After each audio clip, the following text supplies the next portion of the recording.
Hello, STEM Sharks. This video is going to go over how to create an outline. And an outline is a plan for your writing.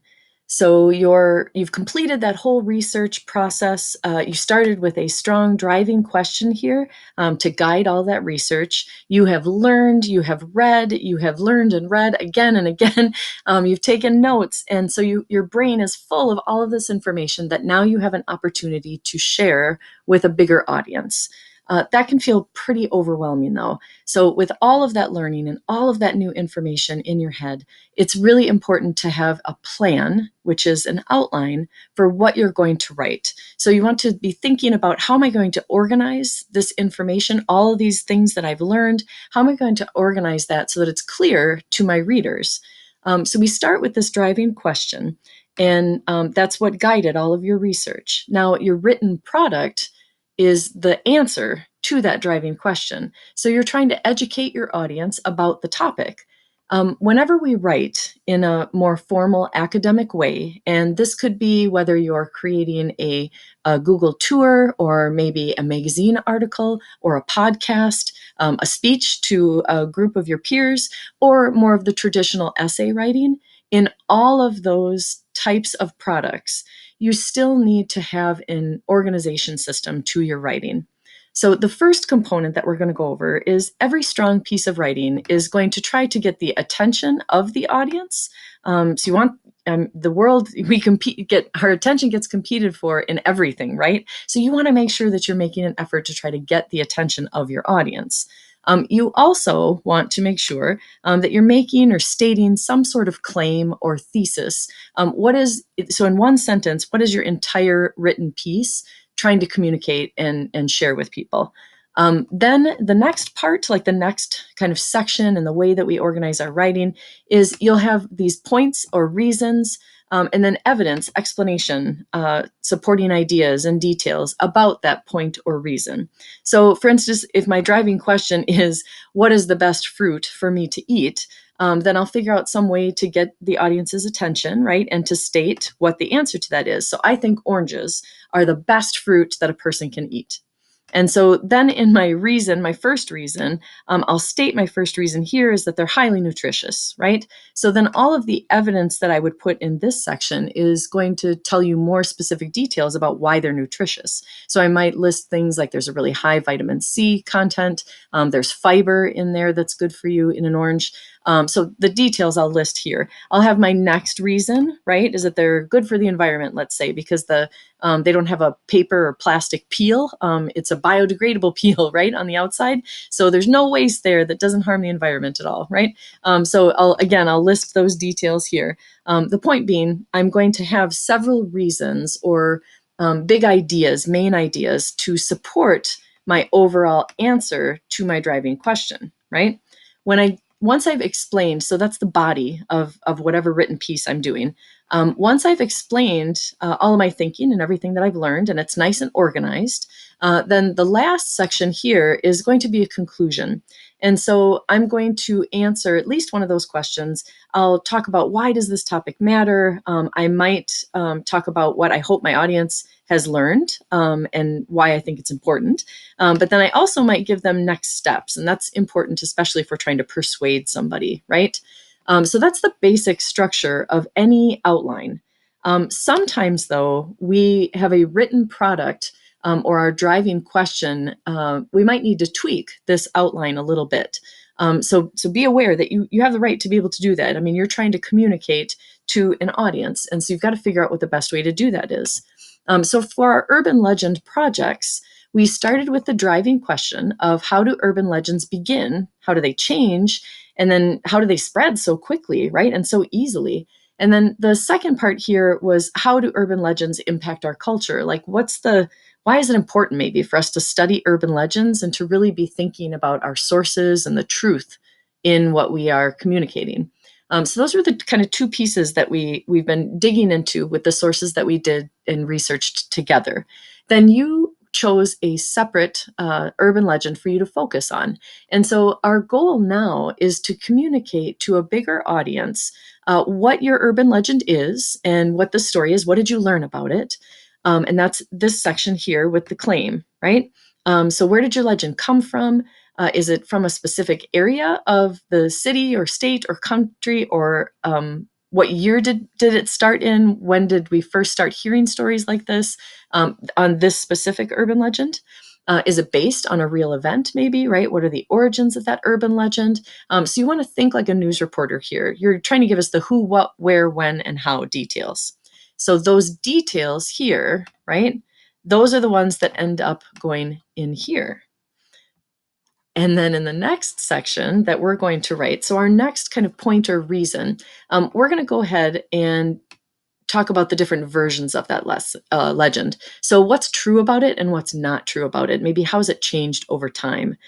So we're going to talk about how is it different from what really happened? Is that different version, did it change over time? And you're going to describe those differences then to your audience. You also will want to talk about, if you're able to, with your specific legend, you want to talk about if there's any truth in the legend and how do you know, right? What's provable, what's not, any sort of science you came across, scientific reasons. That's the answers to those questions go in this section. And then the last part here that we're going to do is the impact of the story. And so urban legends, our first couple of research sources that we used and went over together talked about how usually urban legends warn people or teach some kind of lesson to the audience. And then we talked about why we pass on these stories. So why do we find them interesting, and what do they maybe teach us about what we're afraid of, about what we worry about? So that would go back to those research sources where we learned that we pass them on because our brains are hardwired to pay attention to survival stories, and our brains are hardwired to make us want to be social with other people and have information to share with them, right? Because it helps our credibility, it helps us feel more connected to one another. So those would be a place where we could talk about that. So some of those details would go here. And then overall, why does studying urban legends matter? So what do you hope readers would do with the information that you've shared with them now? So these are the parts in our outline, and here's why. The claim up here, in general, urban legends in and of themselves are pretty attention getting.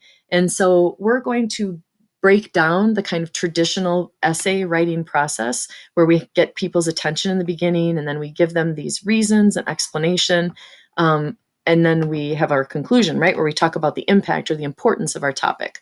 So what I did for this writing project is that first section where we talk about the actual urban legend. This is the attention getter, and this is the background information. And then you're going to go through and talk about how that urban legend has changed over time. And then you're going to talk about the impact of that urban legend, which is the last part. So we're doing kind of a version of the traditional essay format. I think that this will be a better way for us to communicate what we've learned about our urban legends. You guys will probably also be excited that it'll also be shorter than the traditional 5-paragraph essay. But I think this will work really well for us to talk about different parts of writing and different purposes for writing. So in this beginning part, again, you're going to need to figure out, okay, where did that legend come from? What's the basis of that legend? Like where did it start? What's its origins? And what are the details of that legend? And then the second part is going to be where you explain what's true and not true. How is it different from what really happened? And then the impact of the story is that last part. I want you to understand, too, that we have 6th grade, 7th grade, and 8th grade, and everybody is on their own journey as a writer. So some of you are going to be able to write a paragraph or two for this claim section.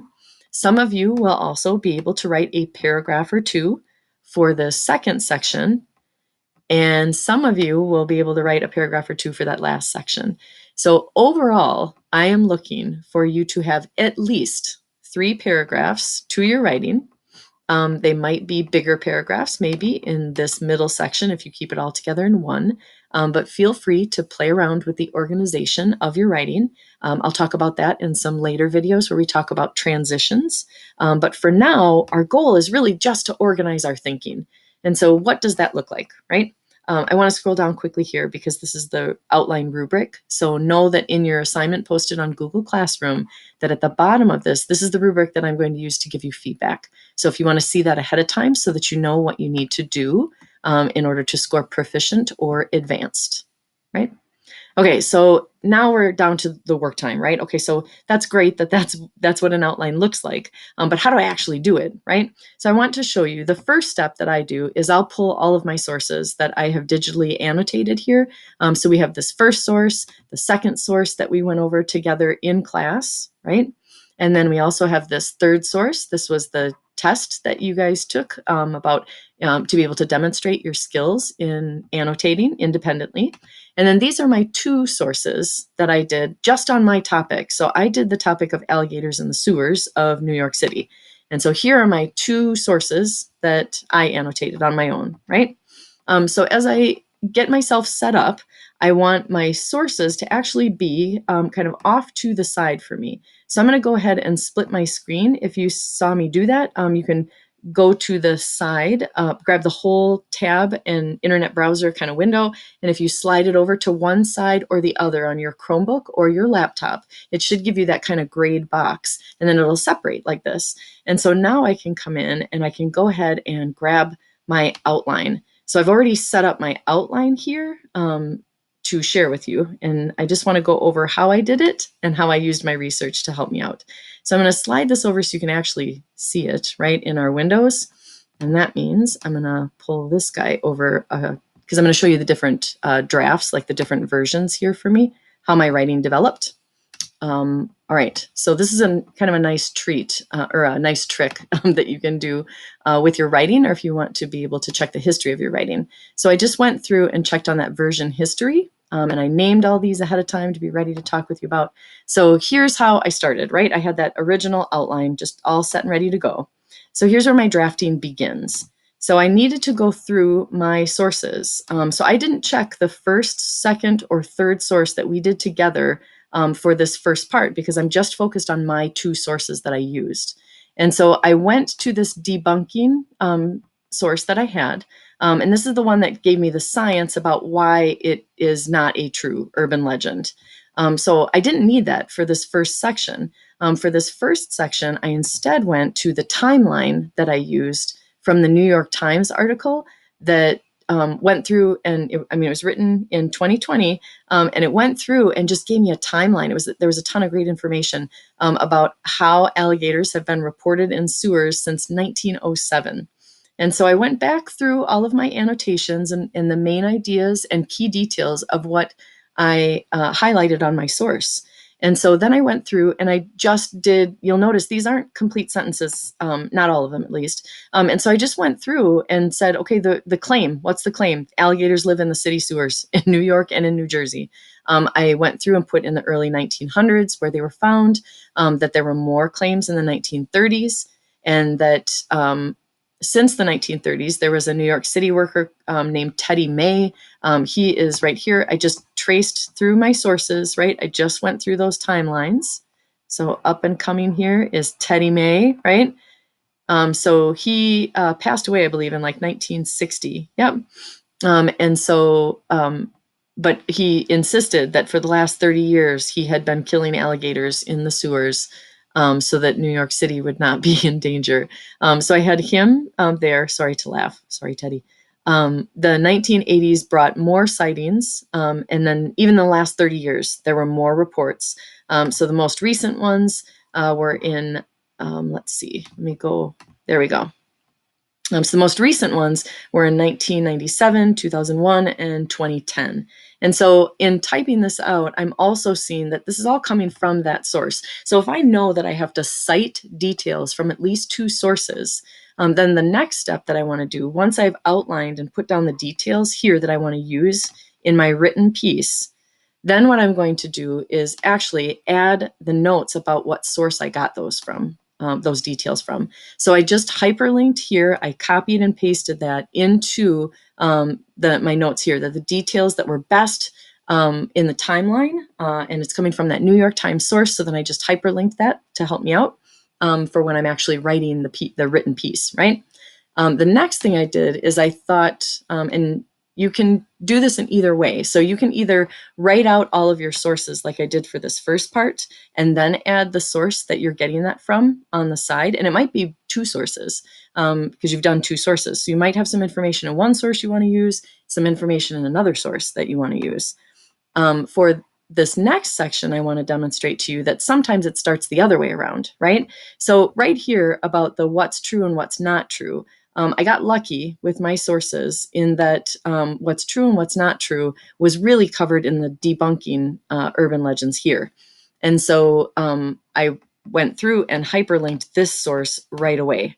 So if I know that that's where I'm going to get my information from right here, then I typed that right out in my draft. So use the reasons described in the debunked article, and I hyperlinked it again. I came over here, grabbed that URL, and just hyperlinked it right away so that I'd have it. And then I went through and came up with the details that I wanted to include in this second section. And so the details I included here were that it really hasn't changed over time, that some specific detailed variations were about albino alligators, because they didn't have any light, that they grew to extreme size, like just enormous, and that there were whole colonies like of alligators living and breeding down in the city sewers.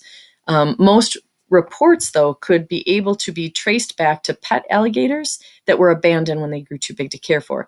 Now, this section right here, that detail, is actually coming from what I learned in this truth about alligators in the sewers. So over and over again, it says that they are most often coming from pets that have been abandoned.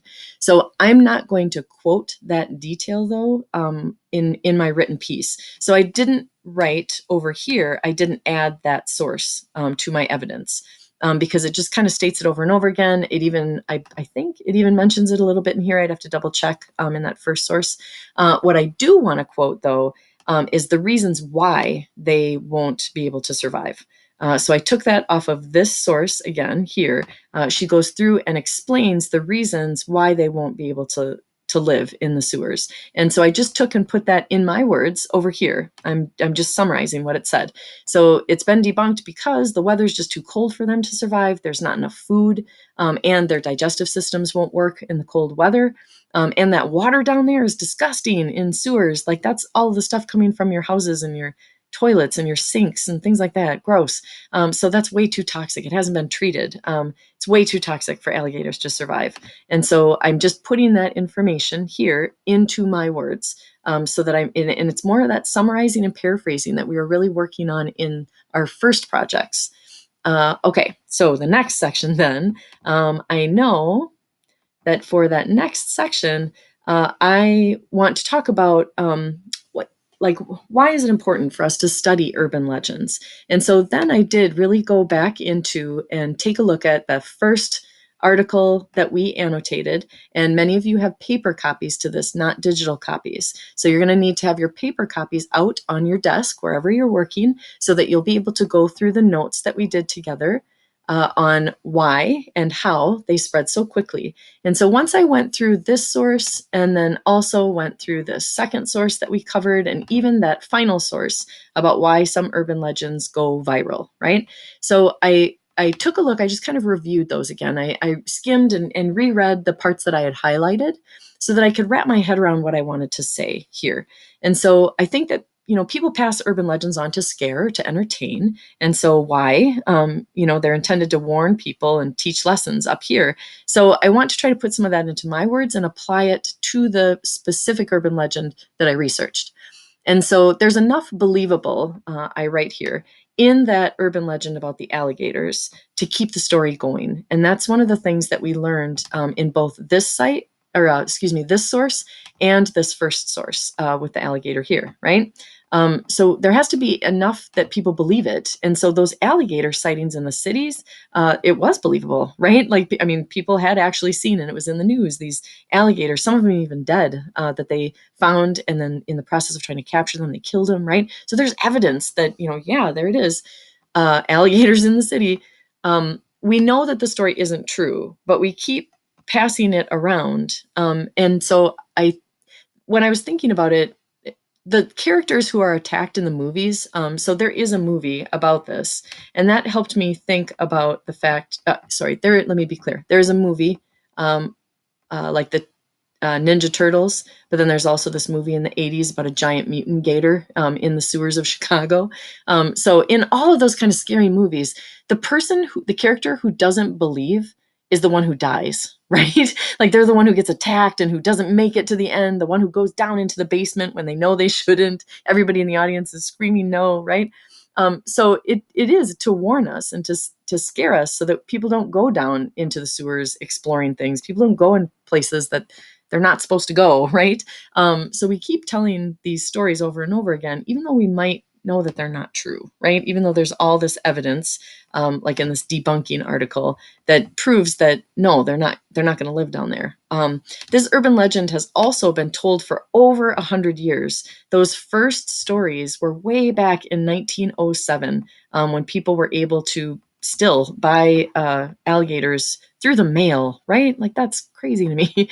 So because it's lasted for so long and there have been alligators found, I think that goes to this piece right here that we read about the familiarity. And that made me remember that because it has lasted so long and stuck in our memories, that's really this source here. One of the very last things that they say is that exposure breeds familiarity. That's right there. And so that stuck out in my brain, and I think I might quote that here. And so I wrote that quote down so that I could remember where it is and go back and get it once I'm writing my actual written product, right? Okay, so now we're going to go ahead and go back. This is my actual outline that I have ready to go. You'll see that it's mostly just short little sentences, maybe not even complete sentences here. I've got just little details that are going to go through and help me so that when I sit down to actually write this, I have a good plan. I know what I'm going to say, and then I just have to figure out how to say it and how to pull my evidence into my writing. And that's another video. All right. So let Mrs. Me know if you have any questions or concerns. You will find this outline in Google Classroom to help you go ahead and plan for your final written product. Thanks for listening.